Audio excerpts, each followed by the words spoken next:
湾女子木姓区的国手林玉婷，过去摕过2块世界锦标赛的金牌。今年的世锦赛，本地伫个57公斤级摕到铜牌，煞伫个颁奖典礼进前，互通知讲赛前性别的检测无通过，取消铜牌。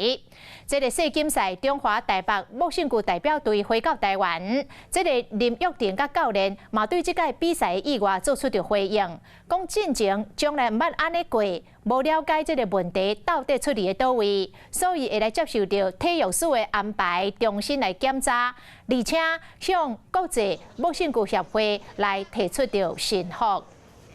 Hello， 大家好，我是乃瑜，要教给大家2个任务。第一个，华视新闻的脸书专页，你按赞了吗？还有华视新闻的 YouTube 频道，赶紧订阅起来，还要记得按赞，开启小铃铛哦。